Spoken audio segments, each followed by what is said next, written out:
नमस्कार, welcome to my channel. आजको यस भिडियोमा हामी संयुक्त राष्ट्र सङ्घमा नेपालको भूमिकाको बारेमा बुझ्न गइरहेका छौँ।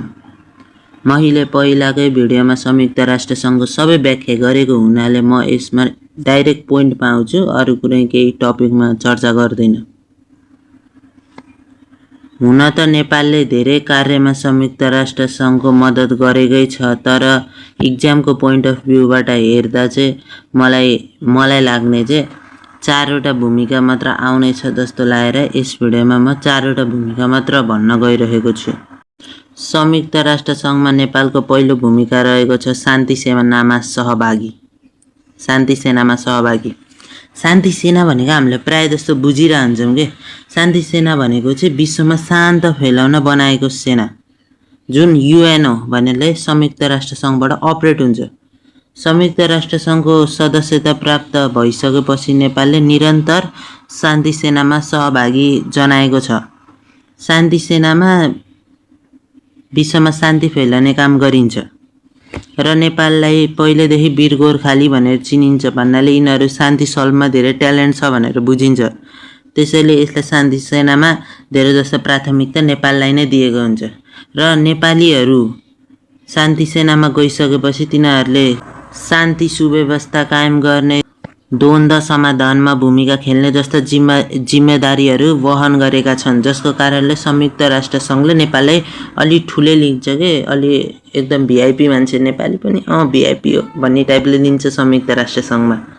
र हाम्रो देशले खेलेको अर्को भूमिका चाहिँ संयुक्त राष्ट्र सङ्घ अन्तर्गत प्रतिनिधि। नेपालले चाहिँ संयुक्त राष्ट्र सङ्घको प्रायः जसो प्रतिनिधि गरे हुन्छ कि रिप्रेजेन्ट गरेको हुन्छ। नेपाल संयुक्त राष्ट्र सङ्घको सुरक्षा परिषदको सदस्यताको रूपमा 2 वर्ष कार्यकालमा त्यसले काम गरेको छ हाम्रो देश नेपालले। नेपालका प्रतिनिधिले महासभाका 7वटा समितिमध्ये 5वटा समितिमा अध्यक्षता प्राप्त गरेको छ।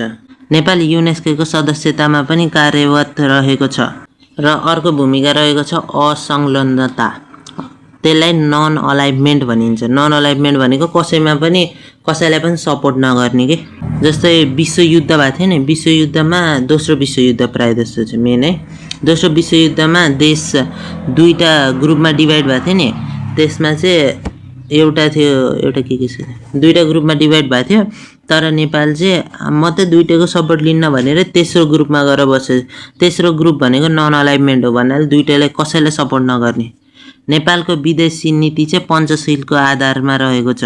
यदि तपाईँहरूलाई पञ्चशील भनेको के हो थाहा छैन भने मलाई तल कमेन्ट गर्नुभयो भने म छिट्टै त्यसको भिडियो पनि ल्याउने छु। र यस भिडियोको अन्तिम भूमिका नेपालले खेलेको संयुक्त राष्ट्र सङ्घमा सक्रियता। संयुक्त राष्ट्र सङ्घले जे अर्गनाइज गरे पनि नेपाल सधैँ चाहिँ प्रेजेन्ट भएकै हुन्छ कि। नेपालले संयुक्त राष्ट्र सङ्घले पारित गरेको सन्धि घोषणा सबैलाई स्वीकारेको छ र नेपालले धेरै जस्ता कार्यमा संयुक्त राष्ट्र सङ्घको प्रतिनिधि गरेका साथसाथै आफ्नो सक्रियता पनि जनाएको छ। त्यसै गरी राष्ट्रसङ्घका महासचिवले समयमा नेपालको भ्रमण गरिरहेको छन्, जसले नेपाल र संयुक्त राष्ट्र सङ्घको गहिरो सम्बन्धको पुष्टि गरेको छ।